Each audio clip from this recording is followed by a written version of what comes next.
All right, welcome everybody, and thank you for joining us for the City Council District 6 Candidate Forum tonight.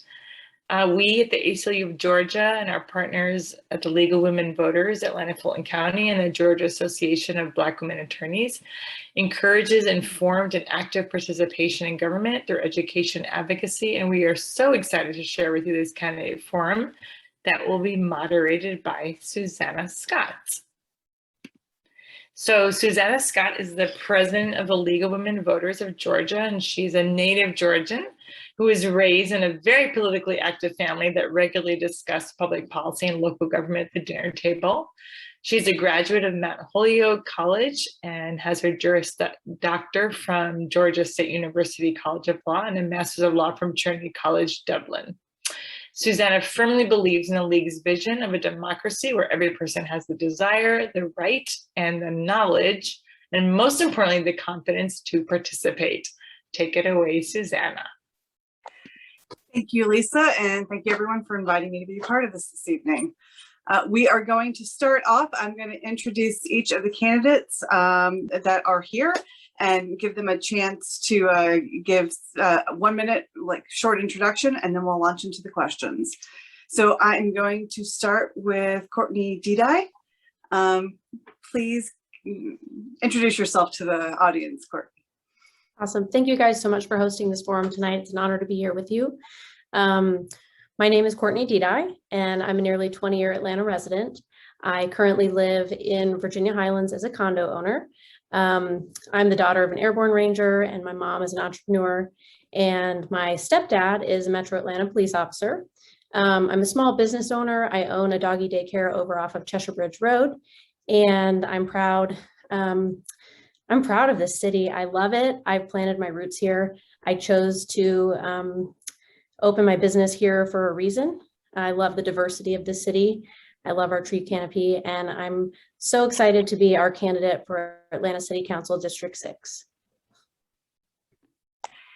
Thank you. And next, Alex Swan, will you please introduce yourself to the audience? Well, first of all, thank you to the League of Women Voters for hosting this forum. I'm Alex Swan. I'm a candidate for the Atlanta City Council District 6 position. I am a 27-year homeowner in Morningside. I grew up in Stone Mountain, have an engineering degree from Georgia Tech and an MBA from the Wharton Business School. I am the executive director of Horizons Atlanta. We provide tuition-free summer enrichment programs to about 1,300 students in the Metro Atlanta area. And civically, I've served on the boards of the Atlanta Regional Commission, Invest Atlanta, and Piedmont Park Conservancy, and I'm a graduate of Leadership Atlanta. Most importantly, I served as the Atlanta City Council member for District 6 from 2010 to 2018, and I'm hoping to take that experience back down to City Hall to work on the complex problems that our city and our district are facing, and I look forward to the dialogue tonight. Great, thank you very much.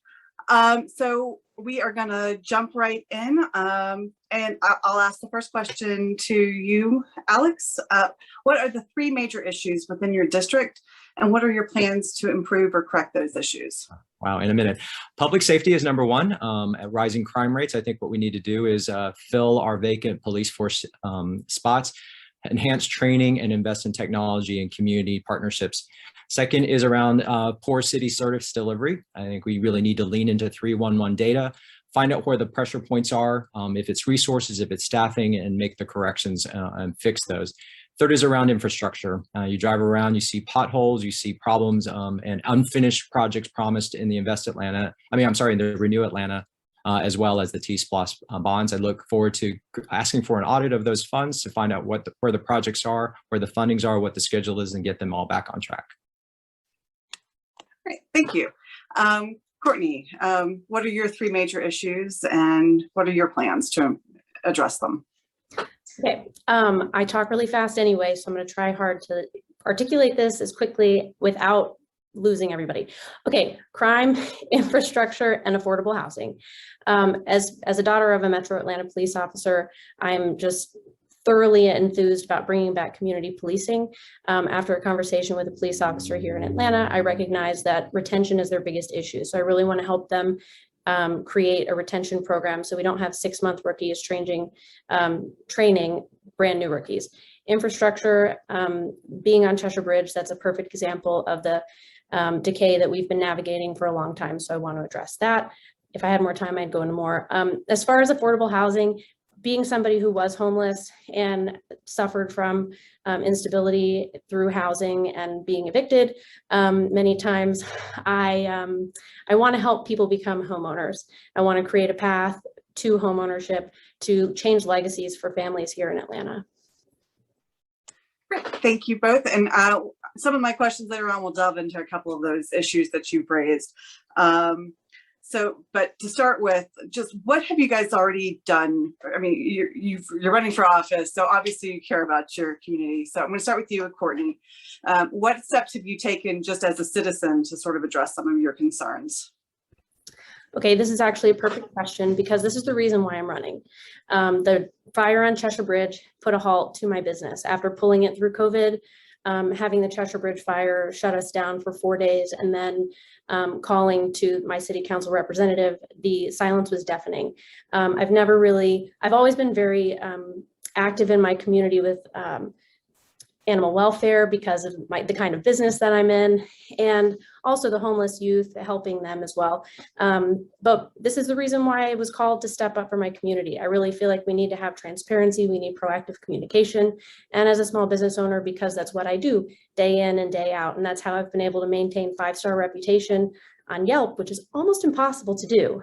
For 11 years, I'm pretty proud of that. And I feel like I could bring a 5-star reputation down to City Hall as well. Thank you. Your turn, Alex. So I hope we'll get into the legislation that I sponsored and passed when I was on city council and some of the further conversations, as well as the funding I secured. But I think it's important that since I've left council, I have not stopped working for the city of Atlanta, served on the board of the Atlanta Regional Commission so that I could work on transportation issues, services for the seniors, and community improvement projects. I served on the Piedmont Park Conservancy Board because I care about our green space and being able to support vibrant resources and amenities for our community.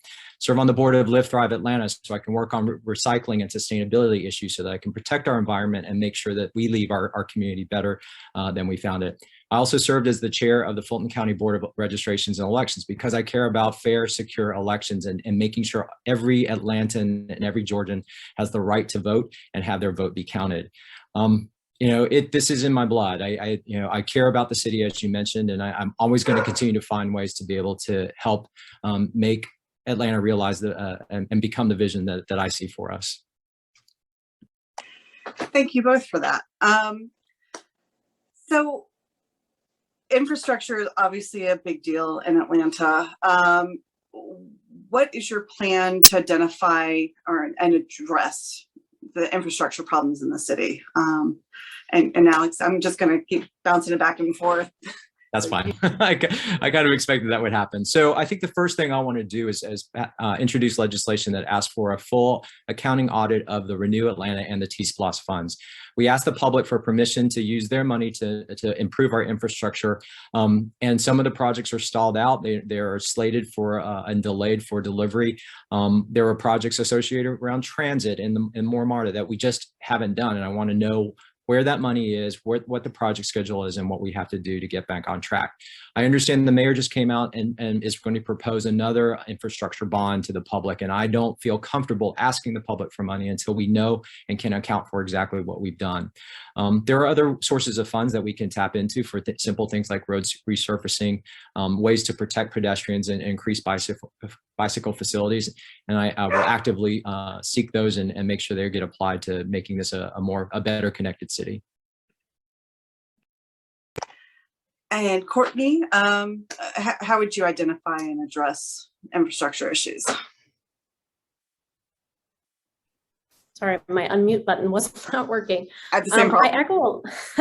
I echo a lot of what Alex just mentioned. I mean, he kind of hit the nail on the head of what we need to be doing as a city. I don't know if anybody's tried driving from Buckhead to Midtown recently, but yesterday it took me 2 hours because we have road construction happening on Ardmore right at the Miami Circle, just right before that, and then right past Cheshire Bridge. Plus, we've got the Cheshire Bridge fire that's closed for 18 months.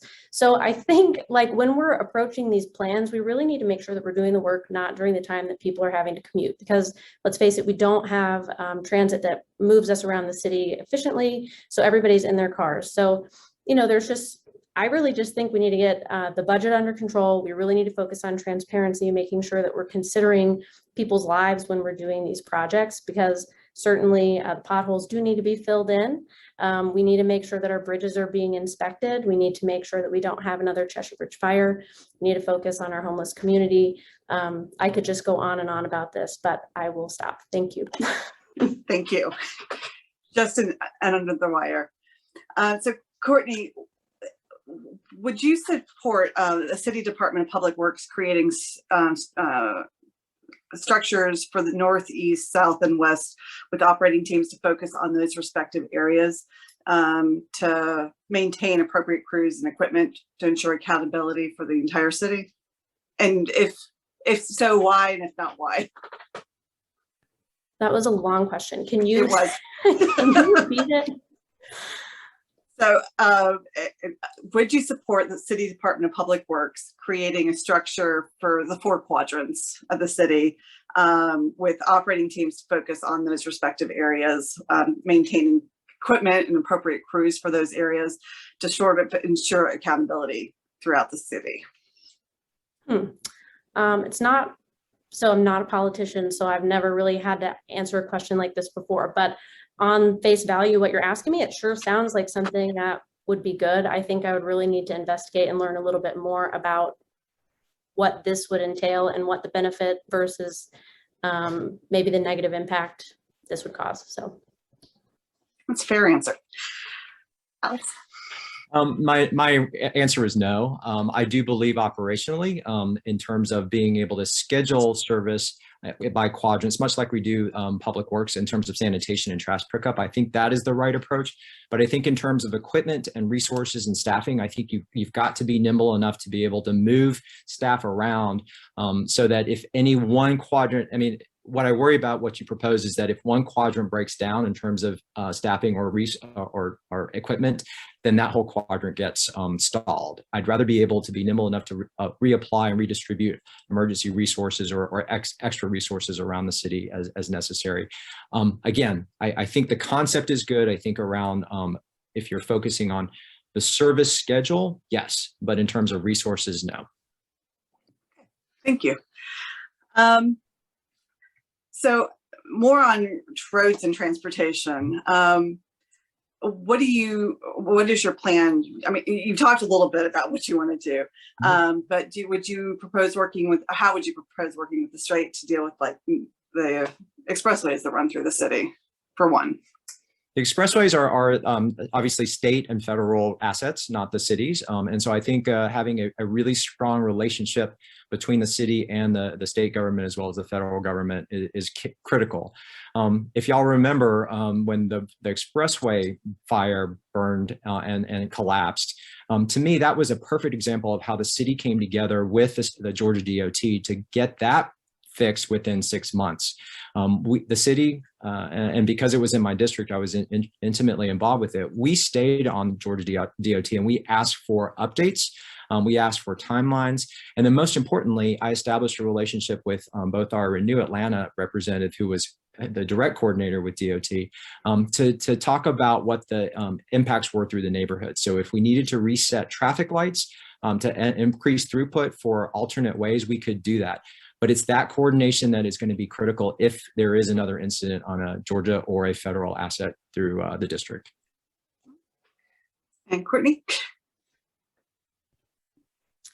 Yeah, absolutely. Relationship building is the most important, and also holding people accountable. It seems to be one of the biggest things that I see as a failing happening right now within the city of Atlanta is, similar to all of the transit projects. There hasn't been accountability, holding people's feet to the fire and saying, this is the deadline, and people following up on that. It's just kind of, as things go on and you take your eye off the ball, it seems like City of Atlanta has many fires to be putting out. And so if we don't have a dedicated team of people focused on building these relationships and having these check-in meetings, then nothing's ever going to get done. So as somebody who has built her whole career on building relationships, that's something that I'm absolutely excited to get to do. Great. And also on the topic of transportation, how would you focus on improving like public transportation in the city? What steps would you take in that regard?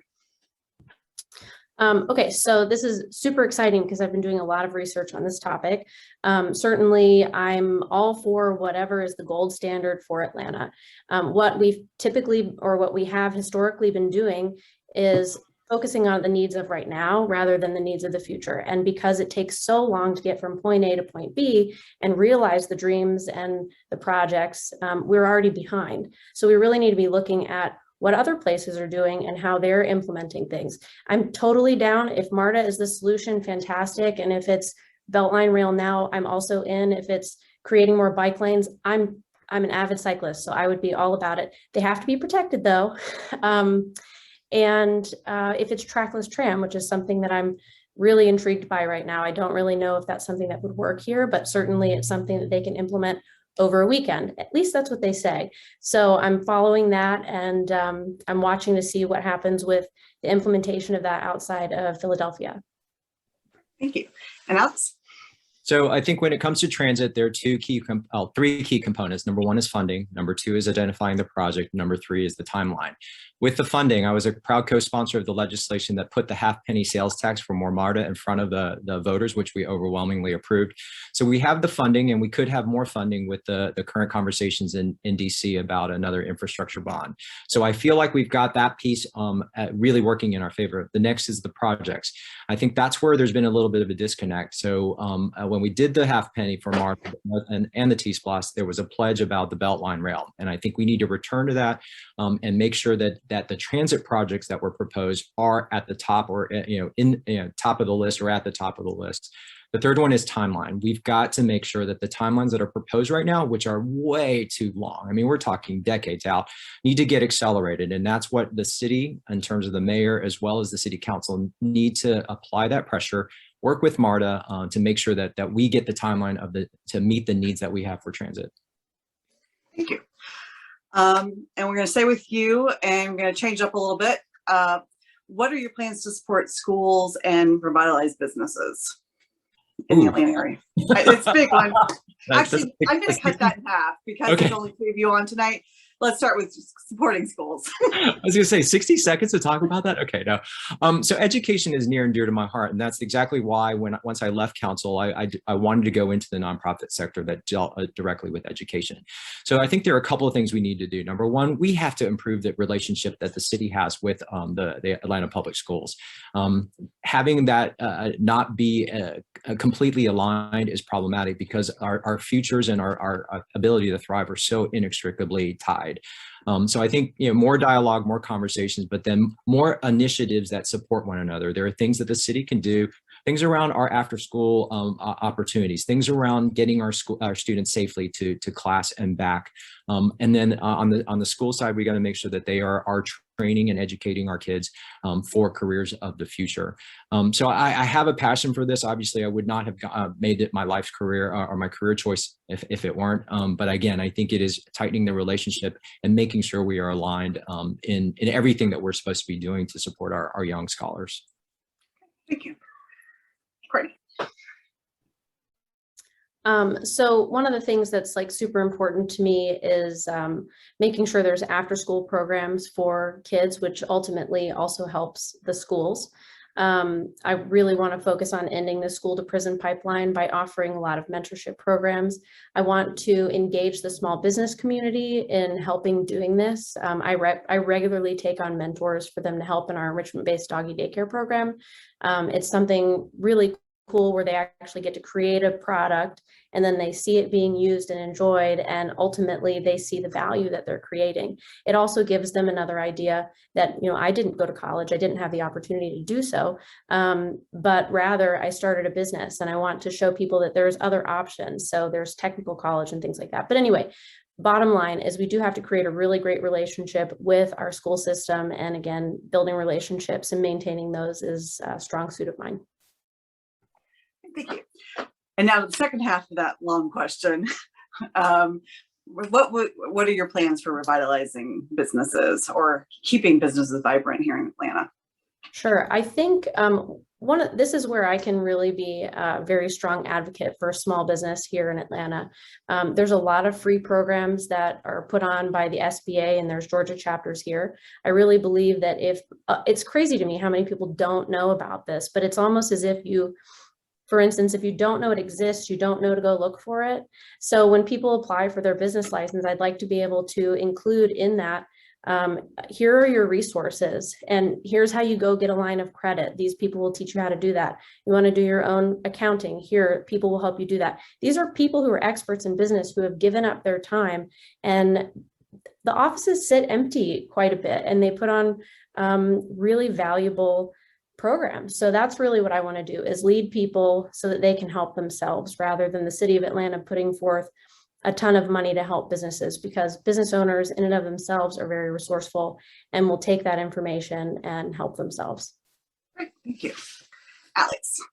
So as I mentioned in my opening statements, I served on the board of the Invest Atlanta, which is the economic development agency of the city from 2006 to 2009.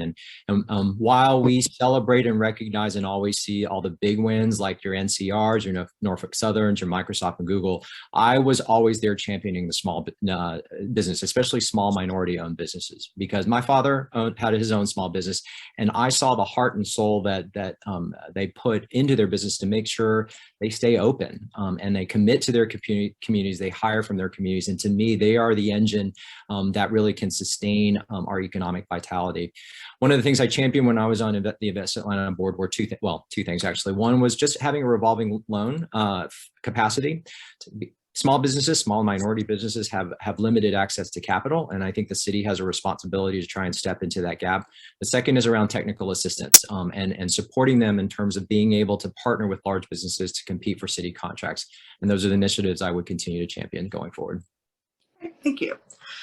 On to a new topic.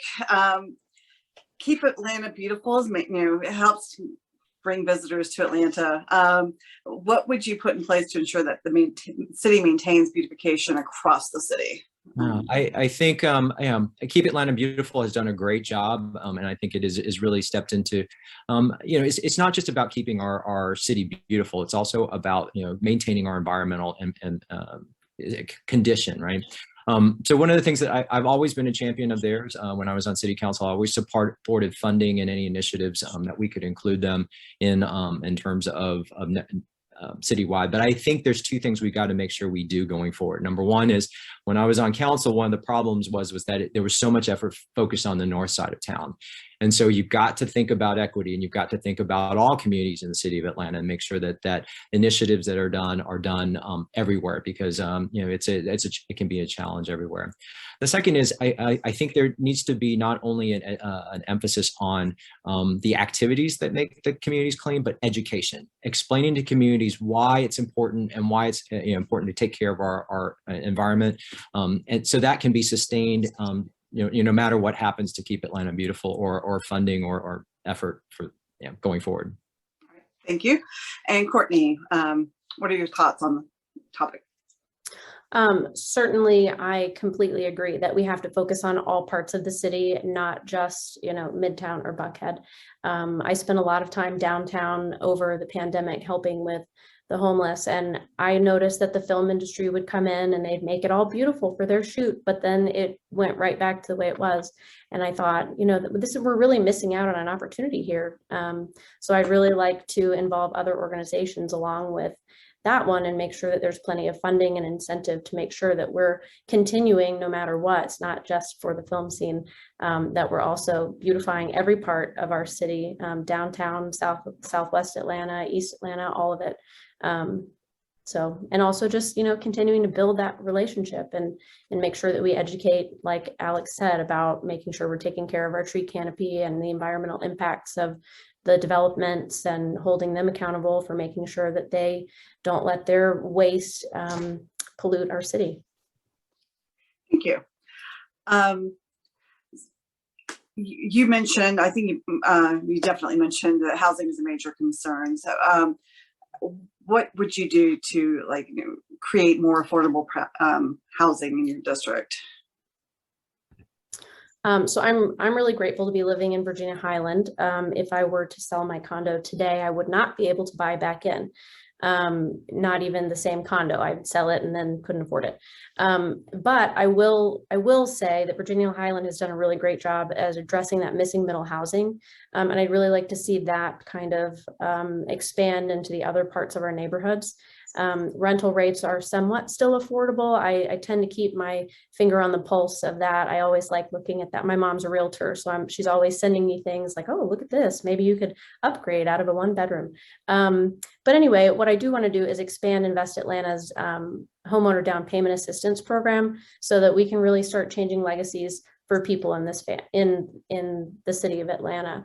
A lot of people are not, I don't really feel like people are looking for a handout. They're really looking for a hand up. And I would really like to be the one to champion that cause, because owning a home stabilizes all of the neighborhoods, and that is really good for us all. And Alex? So I think the first thing we need to do is make sure we're preserving the existing inventory that we have in the district. I mean, land and home values are really continue to rise. So that is critical. And I was proud of, when I was on city council, of championing and competing for and winning low income housing tax credits for Briarcliff Summit, which is a property right at Ponce and Virginia. In North Highland. So you can imagine how valuable that was, but we were able to save it for affordable senior housing. So we got to keep looking for ways to do that, find funds to support and keep the ones that we have. We also need to find ways to build more, so that if there are government funds, tax incentives that are provided by the Development Authority, that we've got to make sure that that affordable component is in there. And then we got to make sure that once we get those built, that we don't let them flip to market, that we put in preventative measures so that they, the owners of them can't sell it later, and then all of a sudden you've lost that affordable housing that you invested in. So it's a matter of keeping what we got, adding more, and making sure we keep what we got as well. I mean, that for District 6, again, because land values are already so high, that's really going to be the key strategy. There's a different one for the city of Atlanta. Maybe we can talk about that later. Okay. I think my last question, and so I'm just going to remind the audience, if you've got questions you want asked that I haven't asked, put it in the Q&A or in the comments or chat, and we'll address those after this last question that's been prepared. So what are your plans to promote public safety within your district? So Alex, you get the first crack at this one. So number one, we've got to focus on recruiting good officers. We got to talk about our compensation. We've also just got to talk about the environment in which public safety officers have to operate now. I think we need to then revamp our training. I think we need to look at implicit bias and de-escalation training, so that once we get them, we can train them well, and then make sure that we can keep them. I think we need to lean into technology. A lot of my council carry forward money when I left office, I gave to the neighborhoods to get security cameras and license plate readers. We need tools like that to help our police do their job and solve crimes and deter crimes. And the last one is we've got to continue deepening the relationships between our public safety officers and our communities. There was a time when, my neighborhood knew the Zone 6 commander's name, first name. And so anytime anything came up, we could call, and that relationship is how you really build a tight safety net around your communities. And I think we just need to find a way back to that and really support those types of initiatives. Thank you. And Courtney. So just bringing it back to what I said earlier about community policing, we really need to reestablish trust among all of our first responders, make sure that there's affordable housing for them to be able to live and become a fabric of our community. Of course, I totally agree that there's many parts of our system that need to be changed. First thing is we need to work on the de-escalation training. I'm totally for body cams. I think we need to make sure that there's 100% transparency. Social media can pick up a story, and certainly there's a narrative that's told. We need to make sure that there's both sides and we're holding our officers accountable for their actions. And I fully support Sandy Springs, the therapy that they've offered. They're mandating that all of their officers do group therapy. It's a super hard job. And so my stepdad being part of that, he said it's been really helpful in letting them release their emotions. I mean, certainly it's not a cry session, but they are able to talk about what they've seen. He in particular works in the SVU. Okay, thank you. Thank you. I'm sorry I had to cut you off. Sounds interesting. So at this point, I'm going to turn it over to Jasmine Reese, who has been collating the questions from the audience. So take it away. Thank you, Susanna, and good evening, both Courtney and Alex. We thank you for being here. And I will ask you all questions that I received from the chat. Just a reminder, you all do have 1 minute for each answer, and I'll just hold up my phone when you have 10 seconds left, okay? And the first question that I have is for you, Alex. Since you've been on City Council for 2 terms, what have you learned from being in that seat, and what will you do differently if elected? What I learned was, the importance of building alliances and relationships across the city council. I mean, it takes 8 votes to pass anything. And, you as a council member may have the best idea in the world, but unless you can get 7 of your colleagues to go along with you, you're not ever going to get anywhere. That was a lesson I had to learn pretty quickly during my first term and carried into my second, that you have to take the time to walk the halls and talk with your council members and explain why you're pursuing, and then just try and bring them along with you. So I would say that was kind of the biggest lesson. And that's what I'm going to take into the next term, is that there'll be six of the council seats are changing. And so there are folks that are going to have to learn that dynamic. And I want to share my experience with them and then help them find their voice and find their way so that we can move the city forward. Thank you for that answer. And the next question is for both Alex and Courtney. And Courtney, we'll go to you first.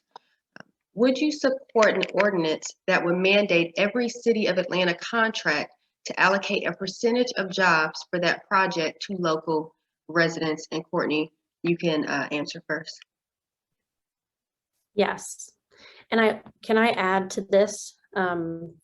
I also want to use this opportunity to make sure that we end the gender pay gap. And by doing that is mandating that every company that works with the City of Atlanta allows their workers to talk about their pay, because that's how we're going to address, with no money invested from the City of Atlanta, in bringing hundreds of thousands of people out of poverty, because the majority of people in poverty now are women with children. So not only, yes, do I support that, but I also want to add that that's part of my plan as well. So I get, yeah. I'm gonna answer that with a qualified no. I believe that the way that we should be approaching it is doing small minority business contracting goals within our contracts. And the reason why is I think we need to support the businesses and the business owners, and those that are not just creating that one job that you might support by a mandated employment work, but the businesses are going to be the ones that leverage that money and create more jobs and more sustained jobs. And again, keep their fight with everything they have to keep their business open. So I feel like that is a better investment, because I think the long-term sustainable leveraging effect that you're going to get will be better than simply saying you need 10 jobs that have to go to local residents in this one contract.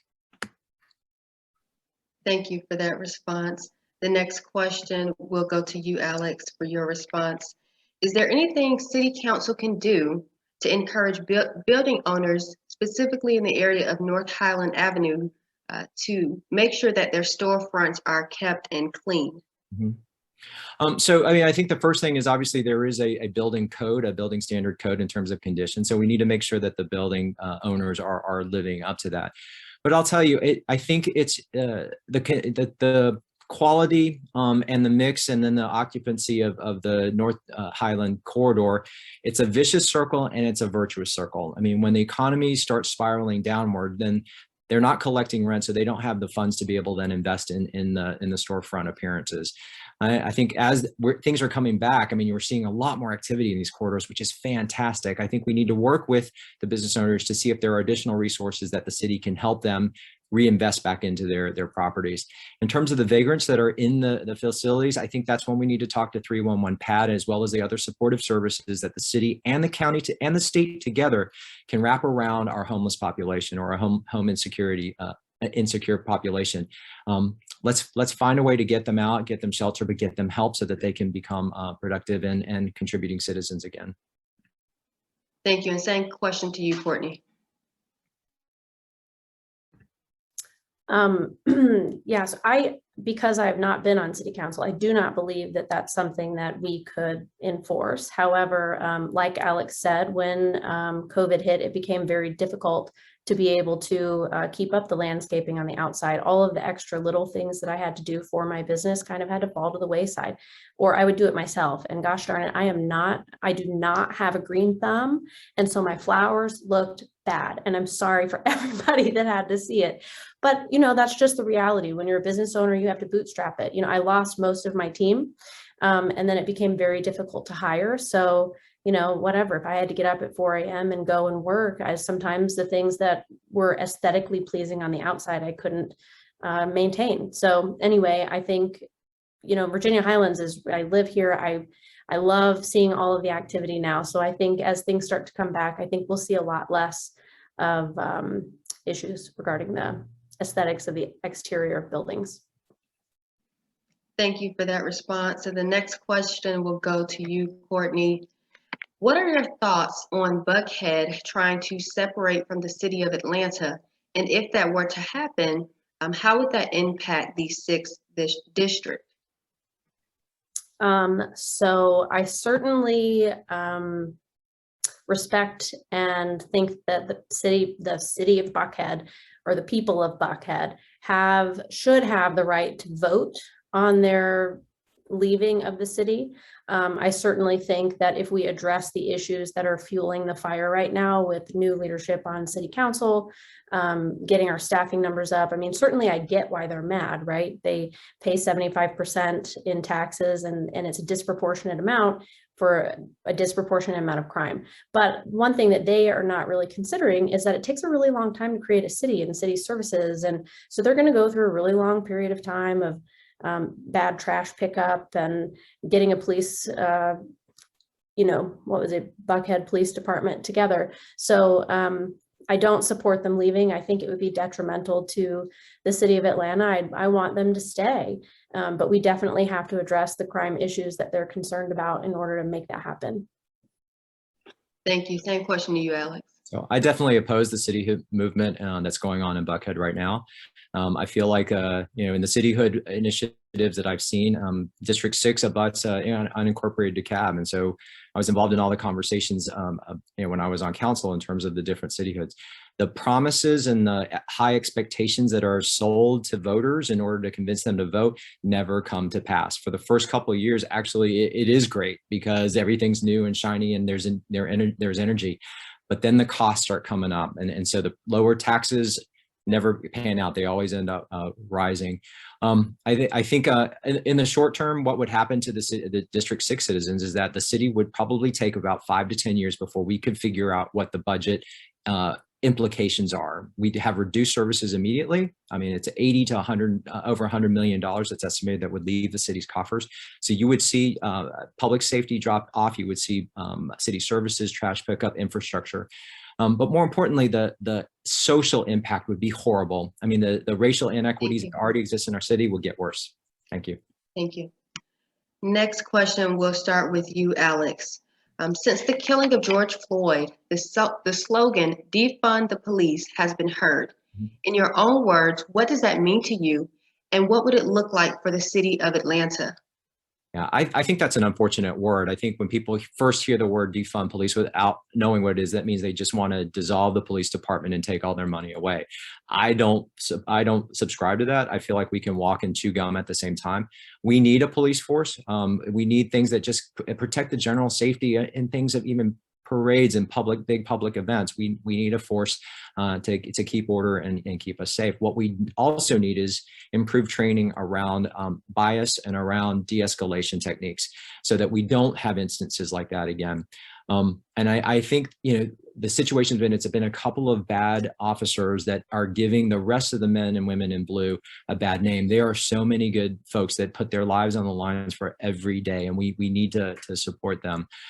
So I do think there was a way to carve out not carve out resources, but find additional resources to support arrest diversion tactics, and then the supportive services to help those that's all they need. It's not really a lifetime criminal. Thank you. Thank you. Same question to you, Courtney. Right. So one of the things that really hurts my heart is all of the sort of divisive language that we use to get people upset, right? And the defund the police is something that causes upset on two different sides.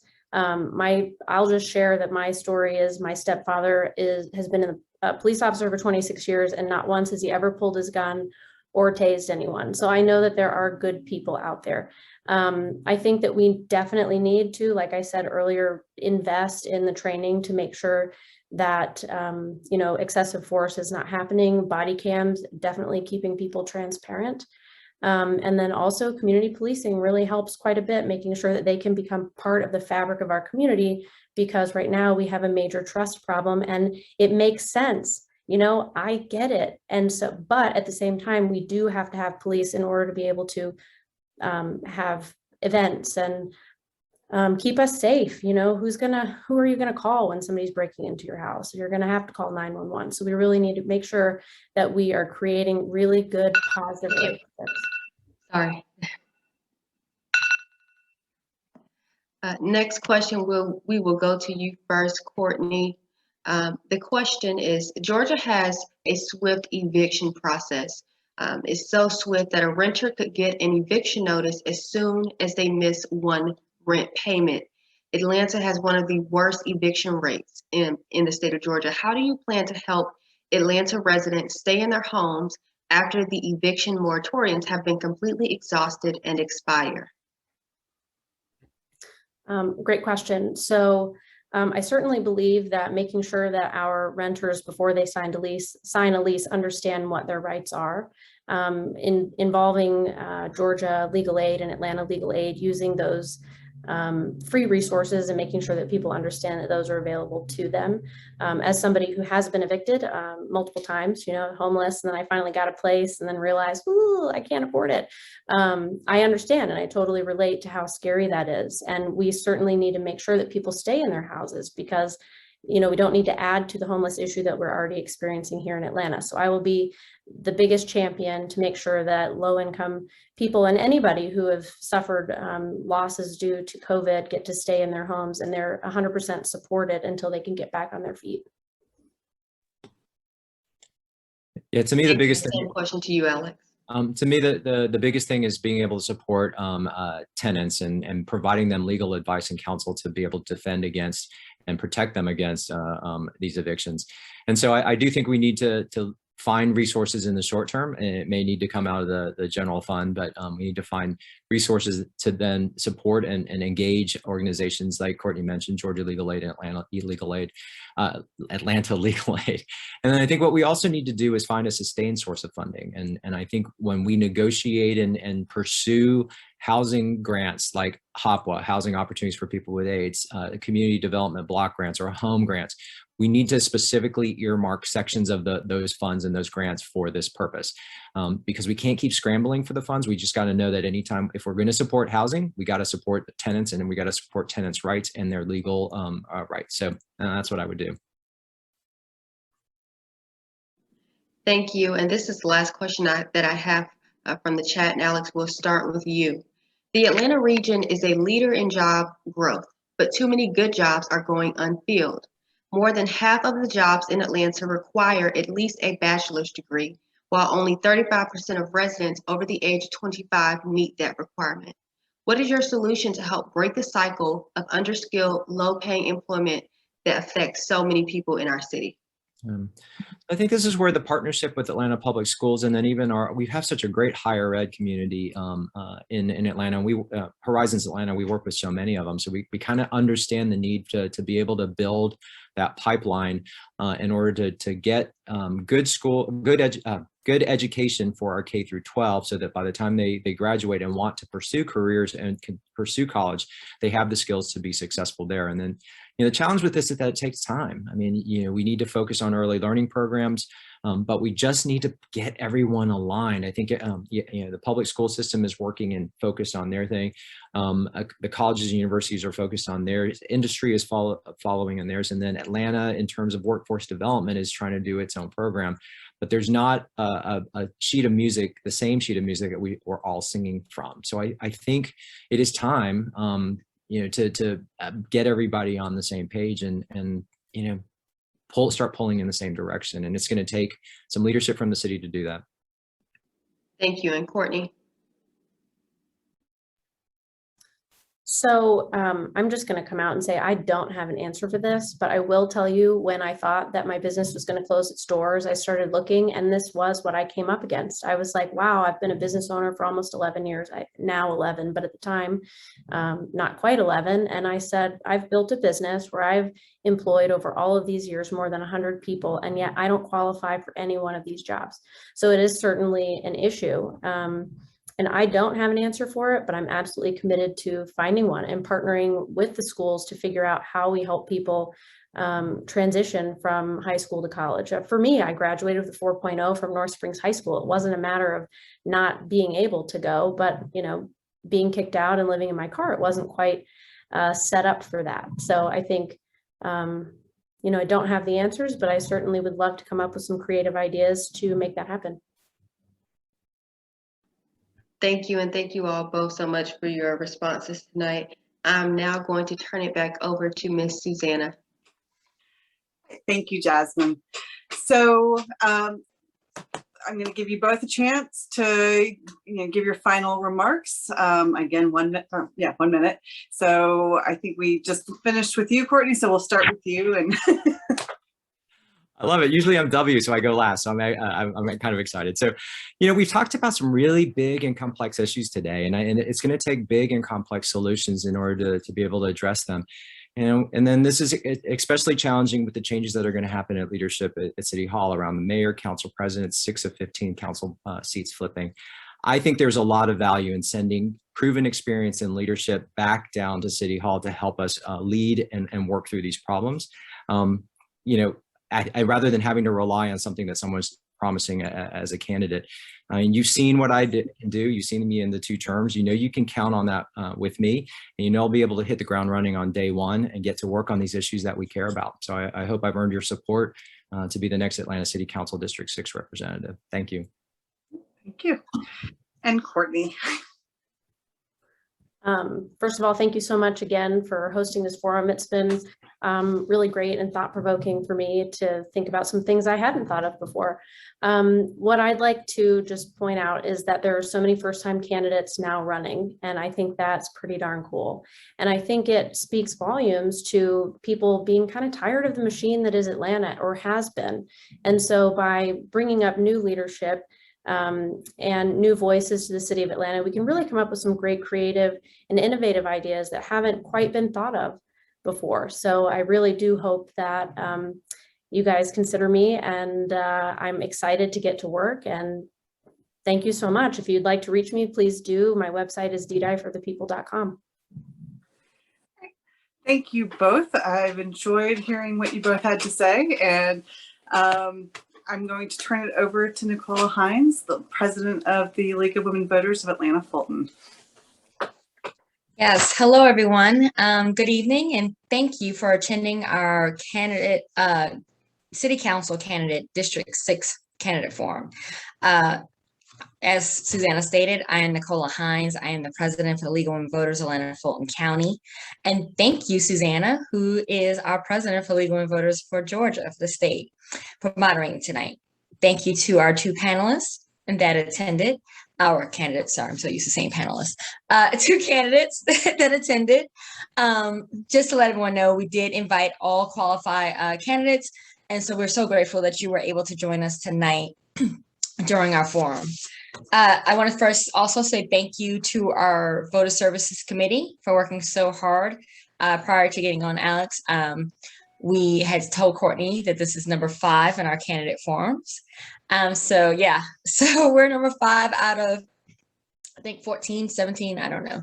So I'm very much thankful for our committee for putting this together. I also want to say thank you to our partners, ACLU of Georgia, GABWA, and Pi Alpha Omega of chapter of AKA for being our partners this evening. I just want to point out to people as we are doing these district council seats, post-at-large seats, we're also doing mayoral seat, and we're also doing council president forums, is the importance of us doing this is because voting is important regardless if you vote every month, every year, or every 4 years. However, participating in local elections is even more important because it starts the change that is needed within our community. The council members, mayors, sheriffs, DAs, and judges should have sympathy and empathy for what you and your community need day to day. And the only way to make that happen is if you go to the polls as an educated voter and vote. So that's the reason why we're doing this marathon of candidate forums, is what Alex is laughing, because we are. I mean, we started last week. We started with post 3, went to post 2, then went to post 1.